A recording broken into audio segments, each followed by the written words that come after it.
സ്നേഹം നമ്മളെല്ലാവരും തന്നെ നമ്മൾ താമസിക്കുന്ന മുറികളും വീടുകളും ഒക്കെ അടിച്ചു വാരി വൃത്തിയാക്കി സൂക്ഷിക്കാൻ ആഗ്രഹിക്കുന്നവരും പരിശ്രമിക്കുന്നവരൊക്കെ.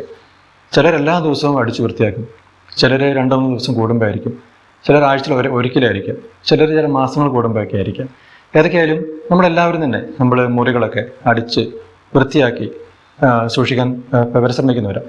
ഓരോ തവണ മുറി വൃത്തിയാക്കുമ്പോഴും നമുക്കൊരു പുതുമ അനുഭവിക്കാൻ പറ്റും, പുതിയ മുറി പോലെ. അതുകൊണ്ടാണ് നമ്മൾ ഇടയ്ക്കിടയ്ക്ക് അത് വൃത്തിയാക്കുന്നത്. പിന്നെ നമ്മൾ എത്രത്തോളം അടുപ്പിച്ചടുപ്പിച്ച് മുറി വൃത്തിയാക്കുന്നോ അത്രത്തോളം മുറിയുടെ വൃത്തി കൂടുകയും ചെയ്യും, മുറി തിളങ്ങുന്ന ഒന്നായിട്ട് മാറും. ഇങ്ങനെ മുറികളിലെ അഴുക്കും പൊടികളും വേസ്റ്റും ഒക്കെ നമ്മൾ പുറത്തേക്ക് കളഞ്ഞ് അത് വൃത്തിയാക്കുമ്പോൾ മുറിക്ക് മൊത്തത്തിലൊരു പുതുമ നമുക്ക് അനുഭവിക്കാൻ പറ്റും.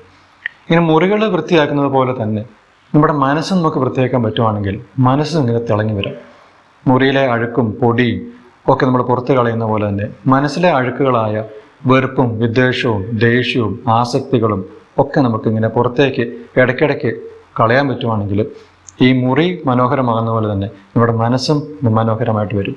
അതുകൊണ്ട് മുറികൾ മനോഹരമാക്കുന്ന പോലെ മനസ്സിനെയും ഇടയ്ക്കിടയ്ക്ക് വൃത്തിയാക്കി മനോഹരമാക്കി മാറ്റിയെടുക്കാൻ നമുക്ക് പരിശ്രമിക്കാം.